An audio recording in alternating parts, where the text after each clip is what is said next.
Good morning, fellow quilters. We're going to start with a new ruler for you today. Not new, but it's one of Deb Heatherly's latest rulers, her kitty corner ruler. And if Terry will pan to her right, you can see some of the things that we've been doing with this. Not the big one. Not the big one. Now, the reason why that big wall hanging is up there is because this was a wall hanging that I had, made many years ago. But it's this unit right here is what we're talking about. That little pointy thing. The little pointy thing, which when I did this one, you got templates out.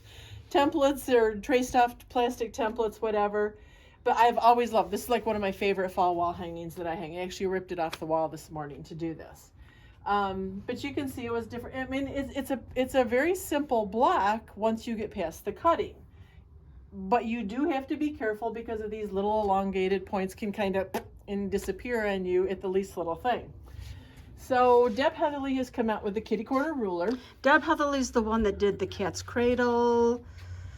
Oh, the Strippy Stars, Ultimate Flying Geese, which is my ultimate favorite ruler. So on the top one, Marty, show them the block that we're talking about. This is your little, here, this is going in the same direction.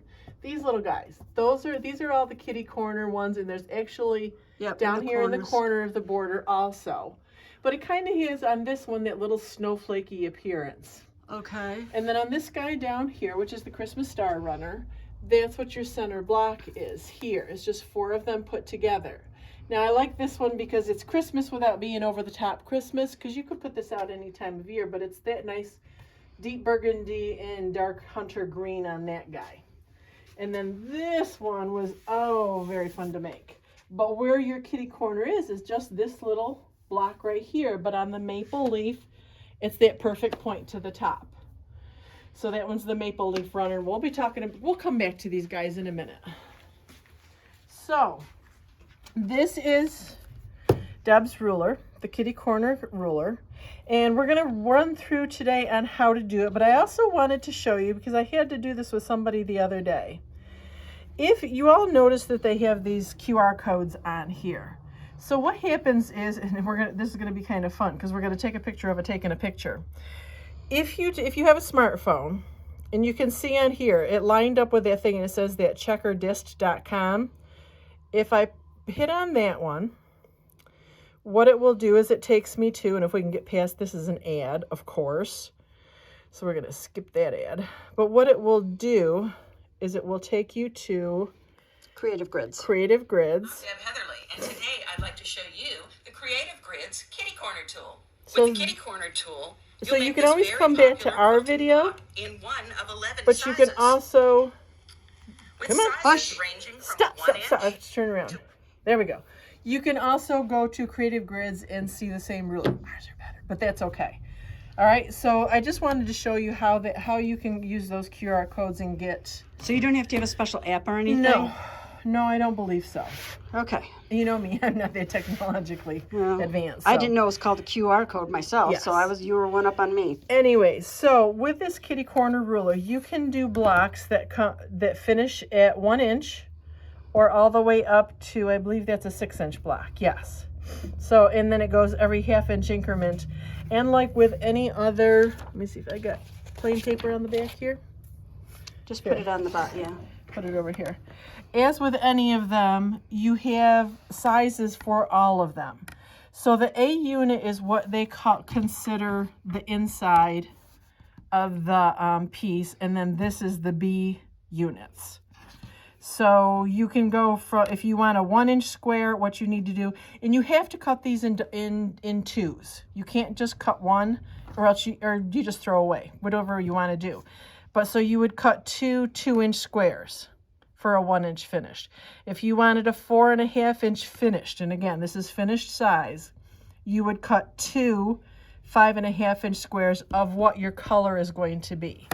And then for the background, same thing. If we go back to that 5-inch one, from the background, and again, it's telling you to cut 2, and you can see it's a rectangle, you would cut 2 4 by 6 1/4. So sizes are all on everything on this. It's just, she has a very well laid out rulers. So what you're going to do first, so what I did is I did a 3-inch. Do I need to come around behind you? It might not be a bad idea. Might be easier. Like I can go over her shoulder. I don't think so. Nah, we won't do that. So you're going to start with, if you have your square for your centerpiece, and what she has you do is you're going to take it to the ironing board and you're going to give it a press on the diagonal so that you have this kind of a thing. Because what we're going to do is we're going to start with the kite part of the center. Now, if you kind of look at the outside rim of this, you got step 3, trim 1, trim 2, step 1, step 2. Everything is really well laid out. Obviously, we're going to start with Step 1. step 1. That stupid light over top is so Sorry. annoying. And you can see that we have this diagonal line here, and it says cutting units, fold square diagonally, and place fold on line. I mean, this really, not do I want to say this, but it's pretty darn idiot proof. So we're going to lay that dotted line on the fold, and I'm going to make sure that my tip up here is On the even tip. with the tip there. And then we're just going to trim. So this is all throwaway. This is the piece that you want. And then I do go back and give that a press at the iron. So there's your kite shape. But you should be very careful because there's bias all over the place. Yeah, and the on it thing now. is, especially at the tip, usually I would do this and then just set the iron on top of it. I wouldn't run through it. So that's the first thing that you're going to do. And then we have to do we have to cut the background pieces. So these are the rectangle ones. And again, 2 of them. you remember you have to do them in 2s. And there's a reason for that, which we're going to get to now. And right sides together. Sorry? You're jumping in front of me. I do that all the time. Yes, you do. Step 1. So now we're going to go to step 2. It says cutting the B units, align left edge of rectangle. Left edge of rectangle, and then you're just going to, that line is going there, and then you're even with the top here. Okay? Now I do have 2 here. There's 2 pieces. So, and they Right are sides right together. Stop it! I'm going to start this video over again. Don't make me pull this video over. I thought you were going to say that you're going to cut me with it. I was going to say, I did kind of slam it at you, didn't I? Yeah, you did.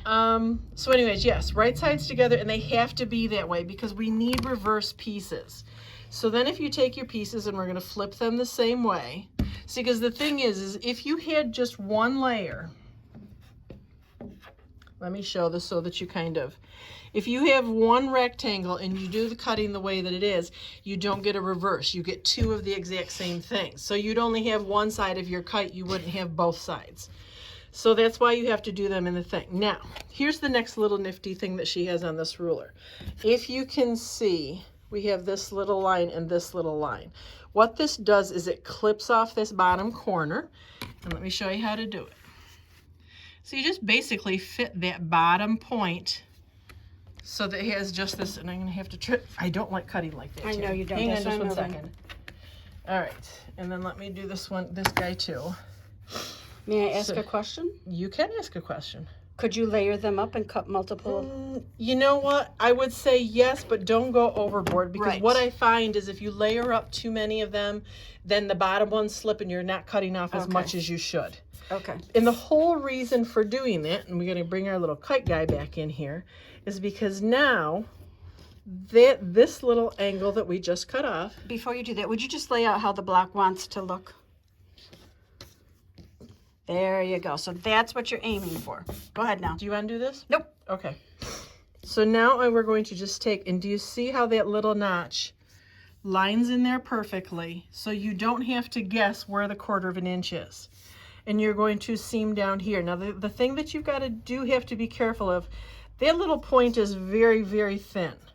So when you come down here, when you're sewing, make sure that you kind of hold, I wouldn't pin it. No. Don't pin it because that'll just distort it too much. But when you get to this, when you're running it through, kind of hold that. Make sure that your fabric is not sliding one way or another, okay? So once you've gotten that one sewn, I usually just kind of finger press them out. It works really well. But again, be careful of the point that you're not going to really rank in there and get it twisted. Or raveled. Well, I don't think it'll ravel out, but it will certainly bend. So then you're just going to do the same thing. We're going to add this. Now it does work better if you flip it over this time, because again, you can still lay that point in there, lay that down and through there. And again, when you get down to the bottom, you can make sure that all your edges here are even and that it's not going to twist on you. So once you've gotten that done, come back, you end up with this little guy. So then now you come back to the ruler. So we've done step 1, step 2, we did step 3, so all that's left is now our trim 1 and 2. I say be careful, you need to be doing that.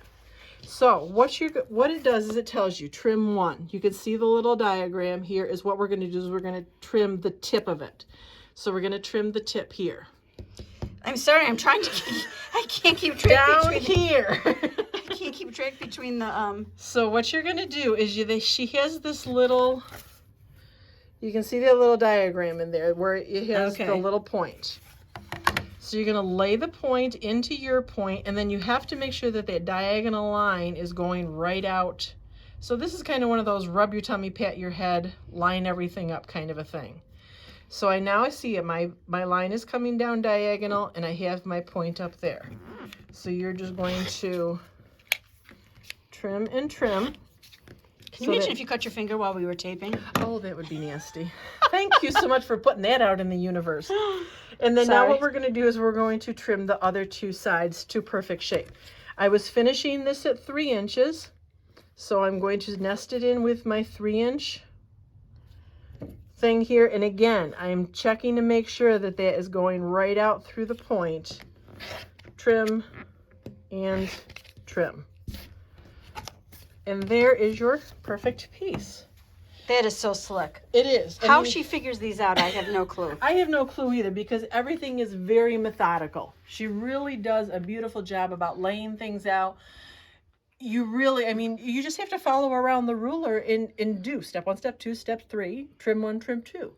And you end up with perfect pieces. I know Terry was saying, because she just finished up the evergreen runner, the one with the trees, and she was saying everything went together beautifully. I did. And that's the whole thing. And I know sometimes trimming is a pain in the, but if you spend your time doing the trimming, you don't spend your time fudging. Right. That's very true. So 2 words were never spoke. My God, we agreed on something today. Okay. So anyway, so that's the kitty corner ruler. Now, here's your deal. The ruler normally goes for $28. But what we're going to do is for the month of November, we're knocking $5 off of it. So it's going to bring it down to 25. No, 23. Sorry about that. Yeah, 23. I know we're both sitting going, huh? 23 for the month of November. That is with or without the kit. Doesn't matter which way you want to go. The 3 kits that you see up on the wall. The 3 runners. The Evergreen Runner, the Christmas Star Runner, and the Maple Leaf Runner are all $45 for the kit. That includes the pattern, backing, binding, everything for the top. It just does not include batting, which you can get that by the yard on the website if you want to. But another thing that I did want to mention with this is, spoiler alert here, Deb also just came out with this new book, the Build a Quilt Workshop. And Terry and I have been really thinking that we want to do this for a block of the month. I've been trying to get it so that reflection doesn't work. Do it this way? Is that better? Yeah, I think so. So what this does is all of these blocks just take 2 rulers, the kitty corner and the ultimate flying geese, which the ultimate flying geese is like ultimately fantastic. I love that ruler. And we'll probably, after the first of the year, we're going to be offering this as a project of the month type thing. So that will be coming up. So that's all we had to discuss about that? Yeah, I think so. I think so. So that's the kitty corner ruler, another fabulous one by Deb Heatherly. And then the 3 kits, and then we have one more. And then we do have one other thing that came in this week that we wanted to show you. We've done her kits in the past. This is Bonnie Sullivan from, what the heck is her name? All Through the Night. All Through the Night. Thank you. Would you hold it up and see if we can avoid glare? Yeah. Is that better? Right there. Okay. This is called Snow Days Quilt. It is a flannel quilt. It finishes to 62 by 77. We have kits for these. Oh my God, we never figured out a price for these guys. We'll figure it out. We'll put it down at the bottom of the thing. So these are available now, ready to go. It has everything for the top and the binding. Does not include the backing. The center is a panel, right, Marty? The center. Yes. Here we go. Oh, Marty has a tickle. Okay. The center part right in there is a panel, and those squares on the outside are a panel. Or a panel that you cut up. Yes. Right. So again, we all know the Maywood flannels are really nice and fluffy, so the quality is really great on those. But just check down below and we'll have the pricing ready for you for that. Because as usual, we forgot to do that. So That's okay. I think that's all. Oh, and then this is kicking off a 2-week runner Palooza. I forgot about that. I have been thinking about that all week. I just love that word Palooza. I think it's just fun. So anyways, that's a spoiler alert for next week, because what we're going to do is, what's a better gift to give this year than a runner to somebody? I mean, a lot of the times it's just a quick and easy project. We have a ton of them to show you next week. So we're actually, oh my God. I was noticing my hair was getting grayer this morning. and I just went into the bathroom to check mine. I said, well, there's nothing to be done with that. So it is what it is. So anyways, next week we're going to continue with our Runner Palooza. Some really great Christmas gift giving for you. Nice and easy ones to do so you can whip them off like there's no tomorrow. So until next week. Bye.